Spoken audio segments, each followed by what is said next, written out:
This is Umar Ahmed for IFL TV, proudly sponsored by Everlast. We're in the Kingdom of Saudi Arabia. Ben Whittaker made his debut in Bournemouth. His second fight is in Saudi Arabia. I bet those are two locations you didn't expect your two first fights to be in. Yeah, not bad, is it? 3 weeks, 2 fights. I think it just shows what I'm about, really. Well, yeah, let's reflect on that professional debut in Bournemouth. Now, it's no sort of disrespect or taking away anything from Chris Billam-Smith and Isaac Chamberlain. It was a fantastic fight, brilliant main event on Sky Sports. But everyone who left that arena at the Boxer after party was talking about one name, and that was yourself. How do you reflect on that professional debut? Yeah, I'm honest. I should be beating up those kids, but it's how you do it, and I did it in good fashion. And like you said, you don't want to take nothing away from the main card, but that was my show, really. Absolutely. You strike me as someone who's having fun with his career, and you're only a couple of days away from your second professional fight. Even the top amateurs that come out of this country, everyone who's got the hype behind them, they seem to be serious and, in business mode. I'm in the pro ranks now, and then they settle into it. But you seem like you've been doing it for 3 or 4 years. Yeah, that's one thing I've noticed. People take this game too serious. Of course, when I'm in there, I'm 100% focused, but people take it too serious. It's not that deep. At the end of the day, I train hard, I work hard, but I've been watching professional boxing since a little kid, so I've been manifesting these days already. So now that I'm living them, it's just like I'm supposed to be here.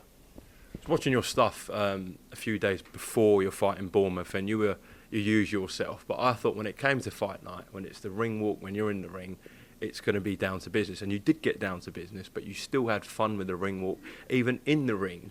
You were messing about a bit, having your usual fun. So, where does that mindset come from, Ben?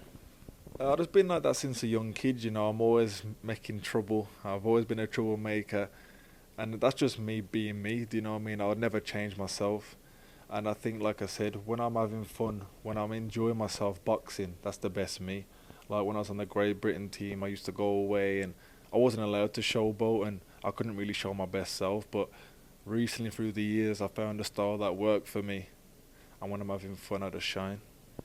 Having said all that, apart from the fun stuff and putting yourself out there, Anthony Joshua spoke to us yesterday in an interview with Coogan, and his quote on you was, "He won't be denied."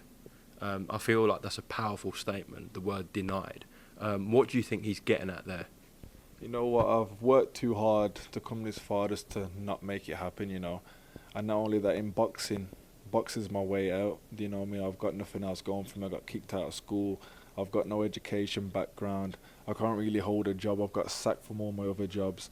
But boxing's where I thrive. Boxing's where I know I can make something out of it, And people see the cocky side and this, that, the way I talk. But I talk like that because I work so hard. I train so hard for me to allow me to talk like that. Can you tell us some jobs you got sacked from or not? Yeah, okay. So my first job was JD Sports. I got sacked from there. I hid in the toilet. You wouldn't believe it, but my social skills, my confidence wasn't the best. So when people was like haggling me for the shoes and that, I said, "Sack this, man. I'm hiding in the toilet. I'm not getting paid enough for this." Then my dad found me another job at the Wolverhampton Wanderers ground. Same again. People was asking too many questions. I was starving. Hid in the toilet, started eating pucker pies, got caught and got sacked. And I thought, you know what, I need to focus on my boxing. 3-4 weeks after that, I got called up for the GB squad, so it worked out. What's it with you and hiding in toilets? Know what it is? I just thought, know what it was? The games back then as well, I think there was like League One, so the quality of football was rubbish. It was freezing. I was 66 kilo, I was skinny, bald head. You know what I mean? I thought, this ain't for me, man. The jacket was massive. And I thought, the only thing I'm good at, the only thing I enjoy is boxing. So I thought, now I've got the chance, I got the call up from Great Britain. I thought, let's see where I can go. Got on there and never looked back. Seems like boxing is the only thing for you. Do you feel like from what you're saying, where even you're saying your social skills and confidence were actually quite low before boxing, you believe you've become, or you are becoming a man, a confident man through boxing? Yeah, boxing's made me who I am, It's gave me the confidence and gave me an outlet to say, you know what, this is me, this is what I can do, and I'm thankful for boxing because if it wasn't for that, I don't know what I'd be doing right now. Some fans absolutely love the way you are, some fans absolutely hate the way you are. I'm interested to know what your trainer Sugar Hill makes of that character that you put out there, and also in the ring on your professional debut, as I said, you were messing about a little bit. That is part of your style and character. What does he think about that side to you? Yeah, Sugar loves it. I don't know if it's because he's been around Tyson, who messes around all the time, but he liked it. He said, "You're just enjoying yourself, you're being yourself, and at the end of the day, I'd never want to take that away from you." But you saw two sides to me in the professional debut. You saw me having fun, saw me engaging with the crowd and things like that. Came down, listened to the instructions, 20 seconds, and I knocked him out. So it shows that when I'm serious and when I can switch on, I can do what I got to do. But I'm sure there was a whole host of top trainers who wanted to work with you. You decided to go with Sugar Hill. Tell me why, and what's the best thing about Sugar Hill? If you could say one thing that sticks out as a tutor when he's talking to you and mentoring you, what's the one thing that sticks out, and why did you choose him? Yeah, there's a couple of things to be fair. First things first, he's like a father figure. I've always, through my boxing career, had my dad there, but my dad can't be there everywhere with me. But when I went over there with Sugar, just little things, it sounds silly, but he was washing my clothes, making me food, taking me to and from training, and I like that. If you're going to spend time and put your trust into a boxing coach, you need someone who's going to put their trust into you, and we've got that little connection where I don't want to make him look stupid, and he don't want to put his name to someone who will make him look stupid, so we're both going to make sure that we do things right. I'm sure you will. It was actually quite a surprise to the boxing world when you did link up with Sugar Hill, and for you as a fighter, this might not really mean much to you, because you're just getting down to business. You probably know what I'm going to say. So you've got your management with 258, obviously Anthony Joshua's company, and then you've got Sugar Hill, Tyson Fury's trainer. And really, I can't really remember a link up between sort of the two sides, if you like, and it probably speaks volumes about yourself that a member of Team Fury wants to link up with you, and you're with 258 and Anthony Joshua. As I said, it probably doesn't really mean much to you, but from the outside, from the media point of view, from the fans' point of view, I think it says a lot about you. Yeah, you can call me the middleman, you can call me the spy, you know what I mean? But at the end of the day, I am being selfish. It's down to me, you know what I mean? What AJ's doing is great, what Tyson's doing great, but it's about me, and that fit just fit, and if it is rivals, if it is that, but that's why I thought I'd excel. 258 do their job, the coach does their job, and it's just two different jobs, and that's what it was. Well, if Anthony Joshua does win this Saturday, maybe you're the plug who can make the fight between Fury and Joshua. So that's a fight we want to see, but there's so much politics, there's so much behind the back doors that, will we see it happen? But I'd love to see that fight, but I'll wear like two different T-shirts. Half and half scarves to get football. So I like that. Well, if we get Ben Whittaker broker in that deal, I'm sure we'll get over the line. Just quickly ask you your thoughts on this Saturday with Usyk and Joshua. Yeah, there's so many opinions, there's so many people, I would do this, do that. It's like, listen, when you're in there, it's completely different. But the size of AJ, I've never seen Usyk so close, and he walked past me the other day, and he's quite small, in my opinion. But AJ is massive. He's got the power that can change a fight in one shot, and the things he's done for the country and the sport, a lot of people should be backing him, so I'm backing him. I was with him yesterday. Looks like he's got a great team around him. You can see it in his eyes. He's hungry, and I think it says a lot about someone coming from a loss, then going straight into the fight again. Many people would go into fights, a little tune-up fight, a confidence warmer. From that first fight, he must have saw something that he believes he can do. So, we've got to see. We shall see on Saturday. I'm sure you'll be in row 1 or row 2 watching that unfold after your fight. Just tell us a little bit about your opponent. I know you've boxed him in the amateurs before. Inform the viewers what kind of fight you're going to have in your second professional fight. He's 6-0. He's undefeated. 50% knockout ratio. I'm scared, man. I'm really nervous. That's sure, man. I'm going to go in there and beat him up differently. I beat him up a couple of years ago. You can never say never. At the end of the day, he's took the fight. He'll probably try and get revenge. It's a big stage. To me, it's like I'm Liverpool. He's like someone in the FA Cup trying to beat them. That's how I see it.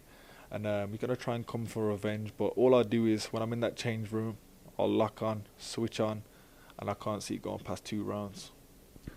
Okay, we shall see. As I said in this interview earlier, some people absolutely love you, some people absolutely seem to already hate you.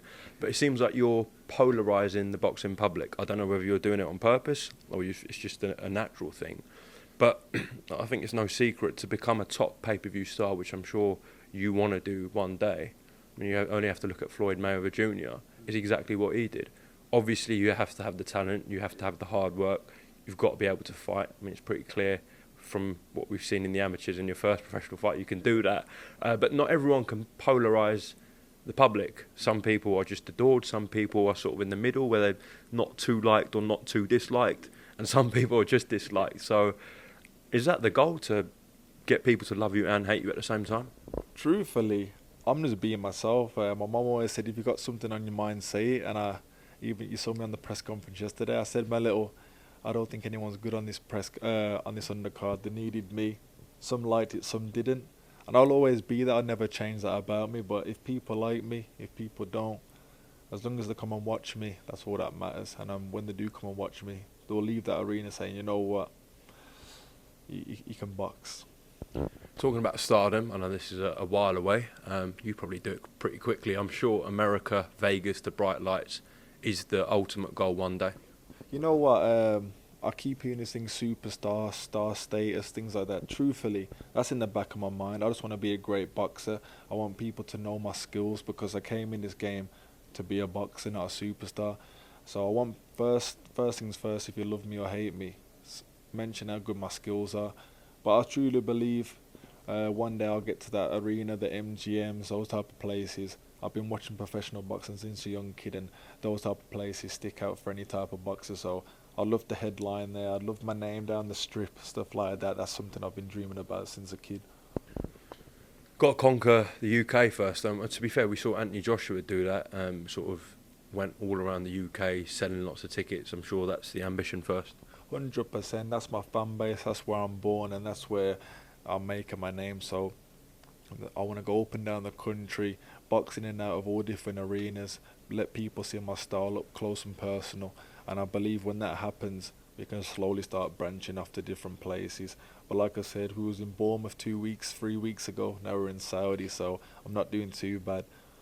Definitely not. Of course, this is a Matchroom show. You're signed with Boxer and Sky. Joshua had a slot on this card, and that's how you've ended up. Probably hasn't really affected you, but how has it been being on a Matchroom card, and have you talked to Eddie much? Yeah, first I got to thank 258 for making it happen, because it wouldn't have happened.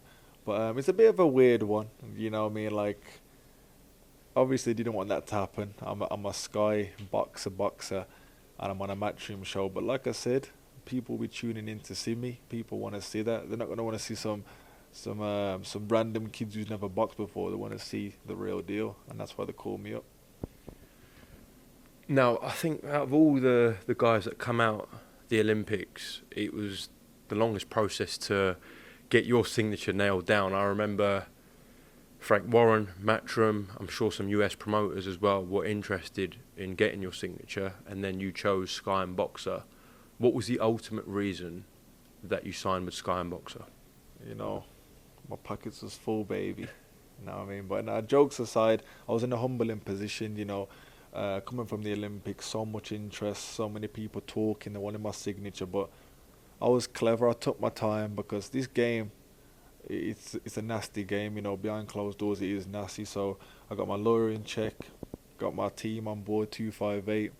Then we started going to these meetings, looking down, sitting down, listening what I want to listen to. And I just thought it was the right thing for me with Sky, with the platform. It was like a great position I was in, Matchroom just left, Sky's just starting fresh. They need a face. I've got a nice face. I thought, why not? Well, listen, Ben Whittaker, I've taken up 15 minutes of your time. So, listen, you're only a couple of days away from fight night. Best of luck here in Saudi Arabia. Is there a final message to the IFL viewers? I'm not a betting man, but prediction is a knockout. And I see it as a 258 weekend, man. 2 knockouts, 2 wins. That's all she wrote. Ben Whittaker for IFL TV here in Saudi Arabia. Thank you very much. Yeah, I put my dad in the street against a heavyweight. I've gone back to the dad. I've punched him a few more times. There's 5 blokes outside my front door. Can you come and help One me? hell of a fucking story, so stay tuned.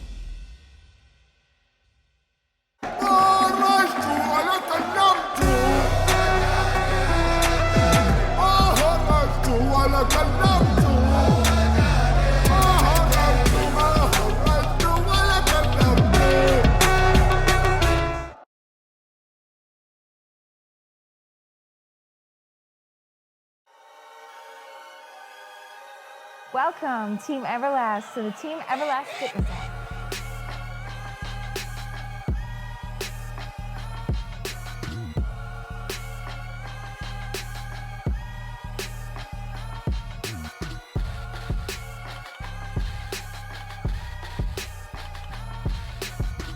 Download the Everlast Fitness app and find your greatness within.